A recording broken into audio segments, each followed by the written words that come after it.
در جامعات دهاتی به نام خدای رجبوف ساکنان دهه 90 به راه نیاز دارند. از نبودن راه از دهه تا شهر با آنها لازم اومد که مسافت زیاد را پای پیاده طی نمایند. همین طور مدت زیاده از 70 سال باز در چنین شرایط ساکنان عمر به سر میبرند. یکم که شهرها دلها را نزدیک میکند. این در زمانی که ما در همین دهه استقامت میکنیم، این راه ما ایران میگیم شهرهایی که نوعی واسه با نوع خونه پیوست میکن ما نداشتیم، برای شهرها پیوست نبودیم، بسیار عذاب هم داشتیم، مخصوصا وقتی که در دوران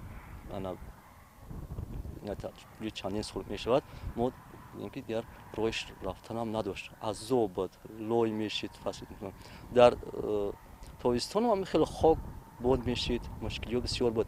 نه که امروز ما اول شکرانه میکنیم که ما ملت تاجیک صاحب استقلال شدیم.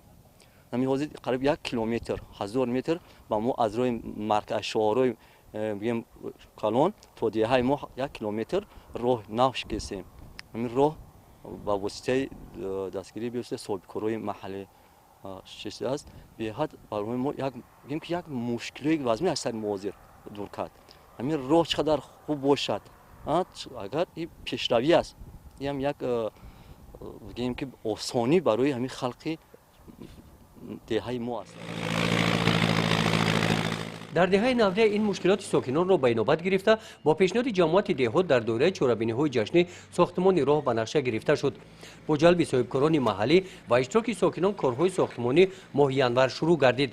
در کارهای ساختمانی راه زیاده از 10 ماشین برکشانی و دیگر تکنیک‌های لازمی استفاده شده ایستادند. توسط این تکنیک‌ها مدت 12 روز کاری الکی زیاده از 160 ماشین سنگ و شغل کشانیده شده است.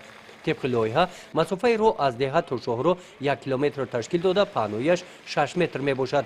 محصولات ساختمانی سنگ و شغل از حدود جماعت دهات از دهه پوشان پایان کشانیده می شود. طبق اطلاع رهبریت جماعت دهات سنگ و شغل این موضع در ساختمان راه استفاده برده شده، همزمان اینجا حفظ ماهی پروری می سازند.